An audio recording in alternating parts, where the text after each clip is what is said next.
Hello friends, welcome back to our YouTube channel youth academy. दोस्तों, आपका मेरे YouTube channel में स्वागत है। दोस्तों, आज हम स्टडी करने वाले हैं standard 7 civics chapter number 3 features of the constitution. Okay दोस्तों, तो फीचर्स क्या, जो विशेषताएं क्या है, अपने संविधान की क्या विशेषताएं हम इसमें सीखने वाले हैं। सो दोस्तों, आप मेरे चैनल पर नए हैं तो प्लीज़ चैनल को सब्सक्राइब जरूर कर लें, क्योंकि मैं इसी तरह की एजुकेशनल और इंफॉर्मेटिव वीडियो अपलोड करते रहता हूं। So let's start the video. In the last 2 lesson, पिछले 2 चैप्टर में हमने पढ़ा है we study how our constitution was made, है ना, कि किस तरह हमारा संविधान बना है।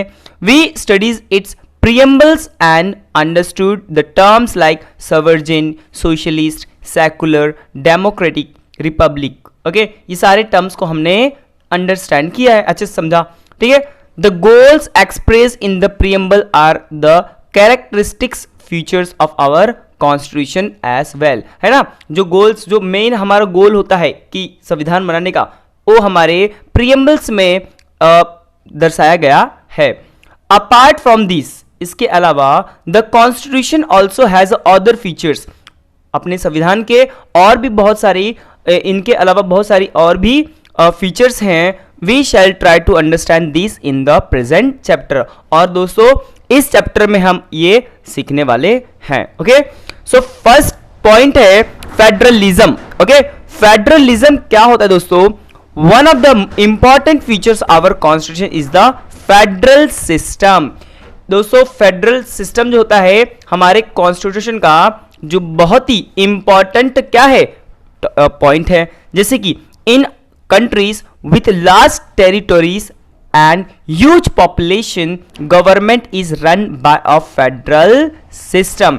अगर दोस्तों आपका कंट्री बहुत बड़ा है और लार्ज टेरिटरीज है और ह्यूज पॉपुलेशन, ज़्यादा पॉपुलेशन है, तो जो गवर्नमेंट वहां पे होती है उसे कहते हैं फेडरल सिस्टम गवर्नमेंट कहते हैं। ओके, ये दोस्तों फेडरल होता क्या है ये हम और अच्छे समझेंगे। पहले, ruling a large territorial from a single capital city is not only difficult but may also lead to the neglect of some far flung area.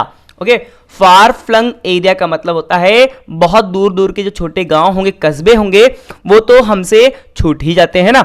सिर्फ एक जगह से एक मेन कैपिटल सिटी मान करके अगर चलाओगे देश को, तो क्या होगा, बहुत मुश्किल काम हो जाता है, और छोटे बड़े जो दूर दूर के गांव हैं वो हमारे से छूट जाते हैं, ठीक है। People residing there cannot participate in the affairs of the government, और वहां के जो लोग होते हैं, रहने वाले निवासी होते हैं, वो गवर्नमेंट के जो अफेयर्स, जो काम है उसमें और उनमें इन्वॉल्व नहीं हो पाते, है ना, गवर्नमेंट के सहभागी नहीं हो पाते, क्योंकि वो बहुत दूर दूर होते हैं, है ना। सिंपल है दोस्तों, मैं आपको फेडरलिज्म का एक शॉर्ट में समझा देता हूं कि फेडरलिज्म का मतलब होता है बड़ा आपके पास राज्य है, बड़ा कंट्री है, तो उसको चलाने के लिए आपको छोटे छोटे स्टेजेस में आपको चलाना पड़ेगा। जैसे कि हमारे देश में चलता है, एक होता है सेंट्रल गवर्नमेंट और एक होता है स्टेट गवर्नमेंट, है कि नहीं।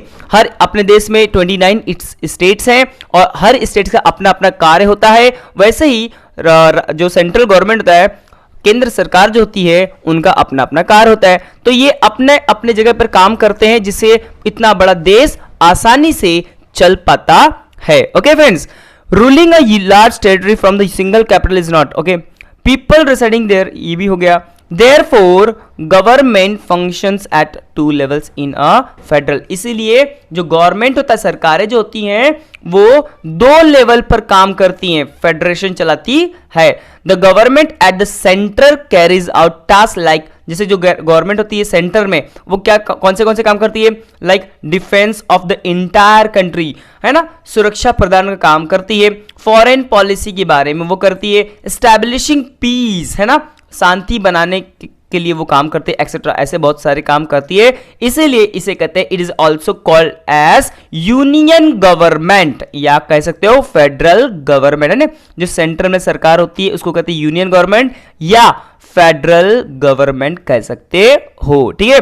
It carries out the administration of the entire country. दोस्तों ये जो सरकारें होती है पूरे देश का क्या करती है, इंटायर कंट्री का एडमिनिस्ट्रेशन करती है ना, उसका देखभाल करती है ना, जो कुछ भी प्रॉब्लम हो यही पूरे देश को संभालती है। इस समय कौन है सेंटर में, ऐसा पार्टी होती है, बीजेपी पार्टी है, और उसके प्राइम मिनिस्टर कौन है, नरेंद्र मोदी जी हैं, ठीक है। The government that oversees the administration of the regional that we live is called as state government। और दोस्तों आपको पता है कि और जो गवर्नमेंट होती है दूसरे लेवल का जो होता है कि रीजनल है ना, एक एक स्टेट वाइज जो सरकारें चलाते हैं उसे कहते हैं स्टेट गवर्नमेंट, है ना। जैसे कि महाराष्ट्र स्टेट है ना, तो महाराष्ट्र के अलग एक गवर्नमेंट है ना। It looks after the administration of a particular state, और इस तरह अलग अलग एडमिनिस्ट्रेशन चलाते हैं अलग अलग स्टेट के। एग्जाम्पल में government of Maharashtra look after the administration of the state of Maharashtra. सारा जो एडमिनिस्ट्रेशन होता है, कार्यभार होता है, वो महाराष्ट्र की सरकार ही चलाती है, ठीक है।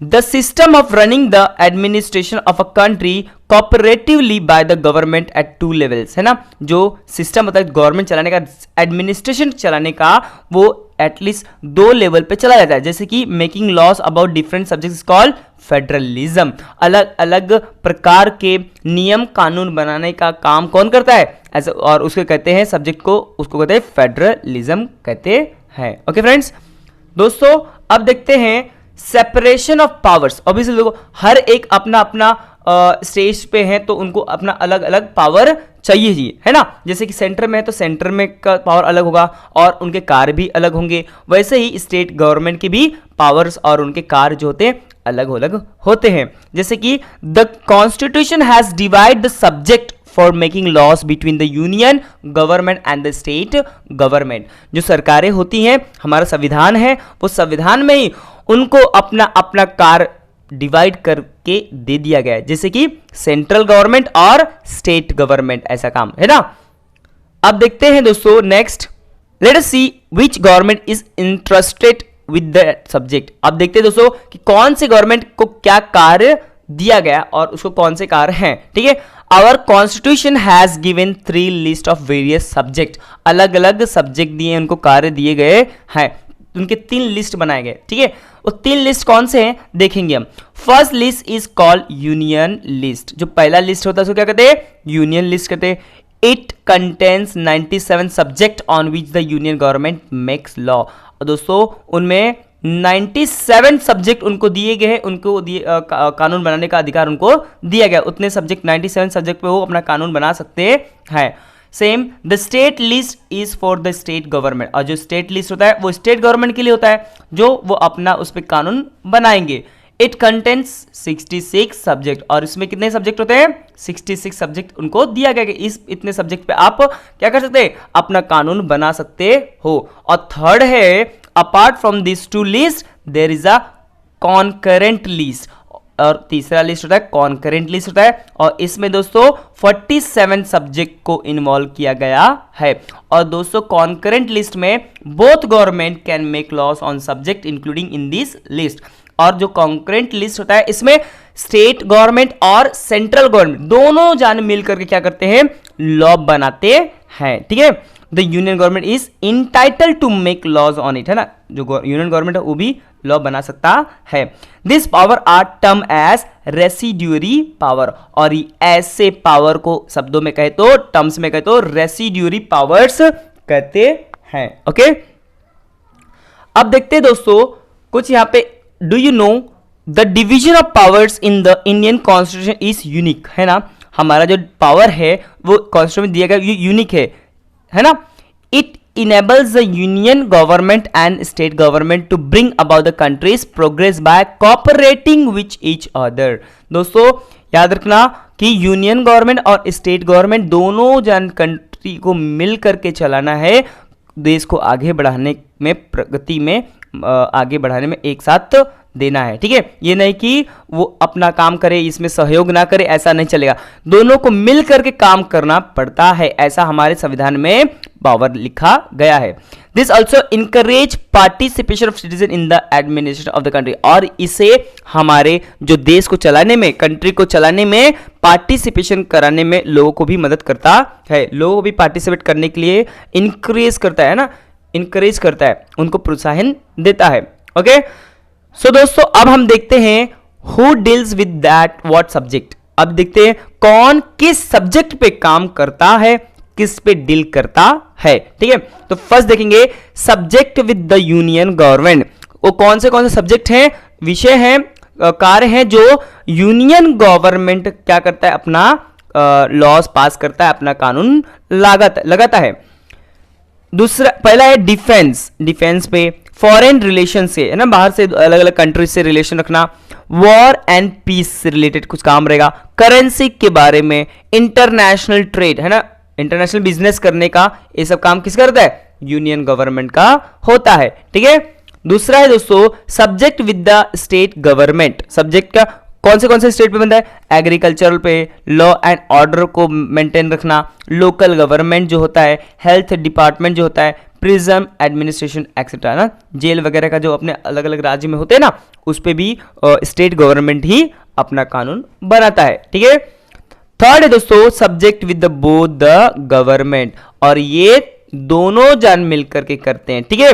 जैसे कि एम्प्लॉयमेंट के बारे में, बेरोजगारी, इन्वायरमेंट, पर्यावरण के बारे में सोचना, ठीक है, इकोनॉमिक एंड सोशल प्लानिंग करना, पर्सनल लॉ या एजुकेशन एक्सेट्रा, ये सब चीजों पे ये दोनों मिलकर के क्या करते हैं, कानून बनाने का काम करते हैं। Okay friends, union territories. अब देखते हैं दोस्तों, in India there is a union government, है ना, हमारे देश में यूनियन गवर्नमेंट होता है जिसमें 29 स्टेट गवर्नमेंट्स है कि नहीं, एंड 7 यूनियन टेरिटरीज भी हैं। और 7 यूनियन टेरिटरीज कौन से हैं वो देखेंगे हम। The union government controls the union territories. याद रखना दोस्तों, जो सेंट्रल गवर्नमेंट होता है वही कंट्रोल करता है यूनियन टेरिटरीज को। Okay, following are the 7 union territory. अभी तक ले हमारे पास 7 यूनियन टेरिटरीज है, जैसे कि नई दिल्ली, है ना, दमन and Diu, Puducherry, Chandigarh, Dadra and Nagar Haveli, Dadra and Nagar Haveli, ठीक है, और Andaman and Nicobar islands and Lakshadweep. ये हमारे 7 क्या है, यूनियन टेरिटरीज है, जिसपे सेंट्रल गवर्नमेंट, यूनियन गवर्नमेंट क्या करती है, अपना कानून बनाती है और उसको ही कंट्रोल करती है। ओके फ्रेंड्स, अब देखेंगे दोस्तों पार्लियामेंट्री सिस्टम ऑफ गवर्नमेंट। ये पार्लियामेंट्री सिस्टम ऑफ गवर्नमेंट क्या होता है ये समझेंगे। The Indian constitution has provided for a parliamentary system of government. In such a system the parliament that is legislature has the highest decision making power. Obviously आपको पता है दोस्तों, हम लोग फर्स्ट चैप्टर में पढ़ा है कि जो लेजिस्लेचर होते हैं पार्लियामेंट में, वही क्या होते हैं, हाईएस्ट डिसीजन मेकिंग पावर उनमें होता है, वही कानून बनाते हैं। Indian parliament includes the president, Lok Sabha और the house of the people and Rajya Sabha और द काउंसिल ऑफ स्टेट। बाकी सारे मंत्रीगण होते हैं, राज्यसभा होता है, लोकसभा होता है और राष्ट्रपति होते हैं। The council of minister that runs the administration emerge from the Lok Sabha and is answerable to the Lok Sabha. ठीक है दोस्तों, जो काउंसिल मिनिस्टर होते हैं, जो मंत्रिमंडल उनका होता है, प्राइम मिनिस्टर का, प्रधानमंत्री का, वही सभी क्या करते हैं, देश को चलाने का काम करते हैं और वही हर क्वेश्चन का आंसरेबल होते हैं। ओके दोस्तों, अब हम देखते हैं यहाँ पे कुछ, यहाँ पे बताया गया है कि you have a solution currency note. आपने देखा होगा 50 रुपए का note. The words guaranteed by the central government, यहाँ पे आपको लिखा होगा, दिखेगा, यहाँ पे आपको लिख के मिलेगा, guaranteed by the central government are printed on the currency note. आपको देखा है। If you have seen the badges on the uniform of policeman, है ना, जो बैच होते हैं पुलिसमैन के वर्दी पे, वो भी आपने देखा होगा। इट रीड्स महाराष्ट्र पुलिस, और वहां पे लिखा होता है महाराष्ट्र पुलिस, ऐसा लिखा आपने बहुत बार देखा होगा। ठीक है, you must have surely come across the following Indian railways. देखा आपने बहुत सारे सिंबल्स भी देखे होंगे ना, बहुत सारे, जैसे इंडियन रेलवेज के हैं, ठीक है, यहाँ पे आपको दिख रहे है ना, इंडियन रेलवेज के हैं, और ये पुलिस का है, ये इंडियन रेलवेज के हैं, ये एसटी महाराष्ट्र जो ट्रांसपोर्टेशन कॉर्पोरेशन है उसका सिंबल है, ऐसा आपको देखने को मिलता है। ठीक है, जैसे Maharashtra state road transport corporation.